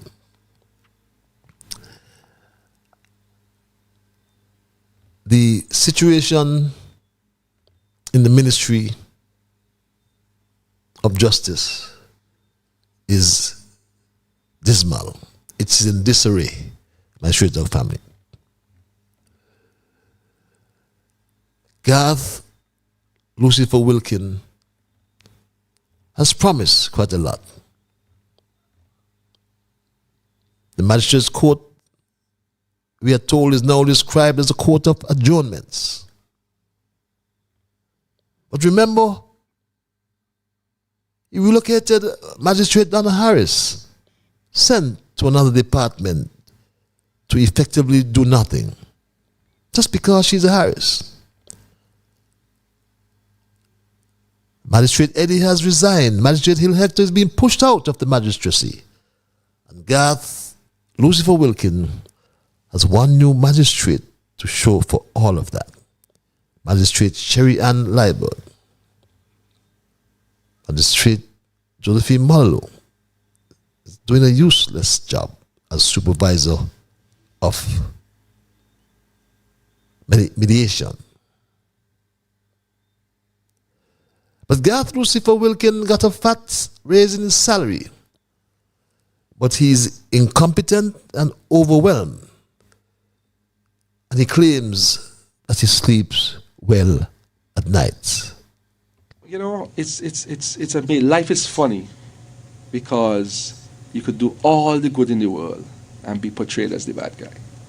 You know, but that's not here or there. For me, at least, I know exactly. I sleep good at night, you know. I sleep good at night. I know some people in this country can't sleep good at night. But I sleep good at night. And I'm sure the Prime Minister sleeps good at night too. How could the Prime Minister sleep good at nights with this increased crime rates and our ineffective responses to public safety concerns that continues to lead to frustration as citizens and residents alike feel that the new administration is not adequately addressing these issues? The housing project, that's on pause. The new Bastille High School, that's on pause too. Conflict of interest is in the very heart of the July cabinet. Capis and Bass, we understand,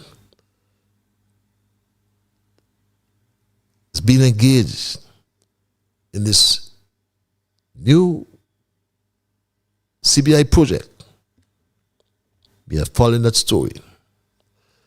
CBI lacks transparency, my Straight Talk family. Yet they say they share information. Information with whom, you ask? Ask yourself the question, information with whom is shared?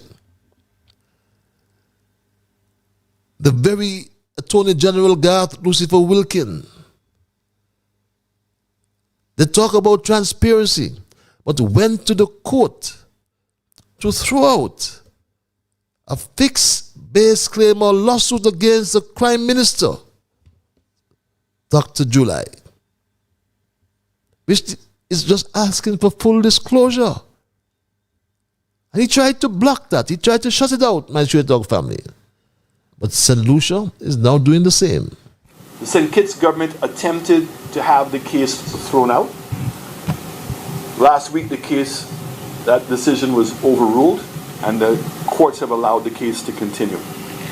And so my understanding is that some of the information that MSR has as to the unlawful acts of government will now be made public very soon. That judicial review case is scheduled to begin in October. For the DBS News World, I am Zaid Romulus. October the 22nd. But imagine Attorney General Garth Lucifer Wilkin calling people bad. But if he was in any other country, in the UK, the US, he would have had to resign. And he would have been criminally prosecuted for breaking the law. Yourself up for that possibility.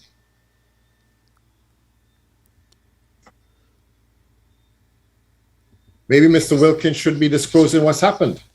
Maybe Mr. Wilkins should disclose that he had failed to pay Social Security benefits for 15 months on one occasion, on another occasion for 5 months, and another one for about three or 4 months. And all of that is contrary to the law. And it is not a simple matter of just saying, oh, you just pay the fines. Because what you expose yourself to there is criminal action. And isn't this something that should be told to everybody? That if you do not pay your Social Security benefits, you are liable to be prosecuted. You hold yourself up for that possibility.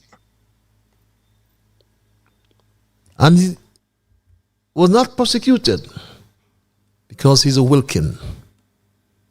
But the AG is so crooked. He sent a message to Gada, an advisor to Philip Martinez, which is now evidence in the RICO lawsuit. That's the message. But the July government, my Straight Talk family, is ineffective and lacking in competence. And this is what heightens the feelings of regret among voters and citizens and residents who had high expectations for positive change. Housing, job creation, cruise tourism, agriculture, and public safety are central to their regret. The abandonment of previous projects and unkept promises are also critical factors contributing to the current sentiment of discontent. This government has failed to stimulate economic growth as promised. The July administration promised to attract new investments or revitalize key sectors like tourism and agriculture. What about the medicinal marijuana industry? Money on the trees. But agriculture, but has not delivered. The economic stagnation or decline continues to fuel disappointment, my Straight Talk family. The administration must stop pushing its political agenda and address the needs of the people. The Federation is crying out for government of the people, for the people, and by the people. This will never happen under a July administration, as it is clear that he has no execution skills. And my Straight Talk family, as the quotation that was advanced, as per usual on the program, very early, which says, reject every form of corruption which divert resources from the poor. Reject every form of corruption which only diverts resources from the poor. So in order to achieve our goals and live happier as one people, let us agree and support this recommendation from our good friend Chocolate. I personally feel the Labour government should give back Timothy Harris the country. No malice, no argument, no dispute. Just we apologize for what we did and just give back the country to Timothy. For real, like, I don't think we should have an election. Just give back Timothy the country.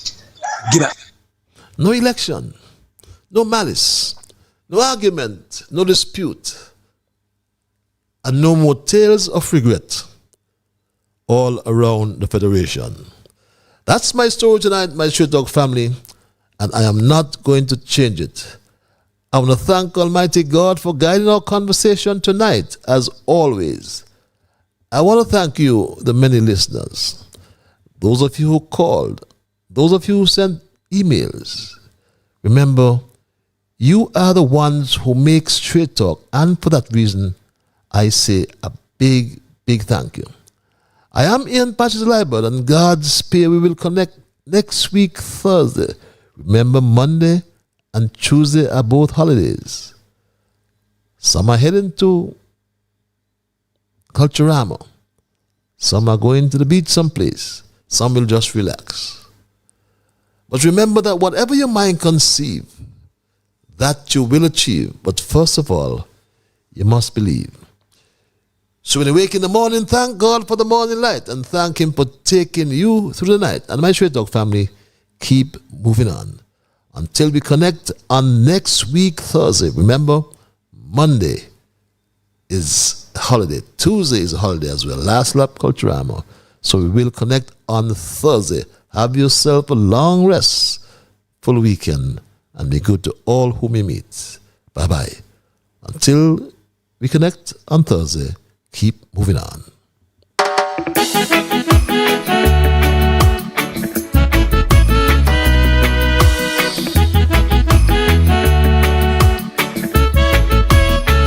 When I wake in the morning, I thank God for the morning light. Give Him thanks and praises for taking me safely through the night. For the rest of food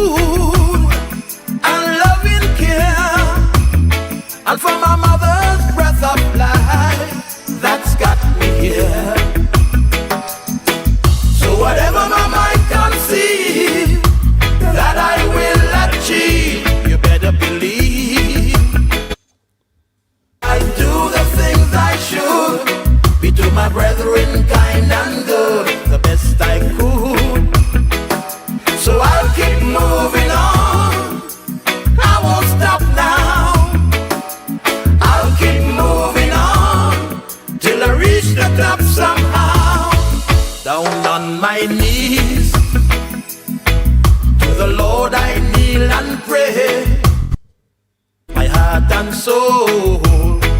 Beg him to take me through each day.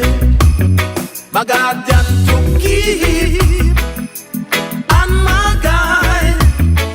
Over every step I take, he will preside.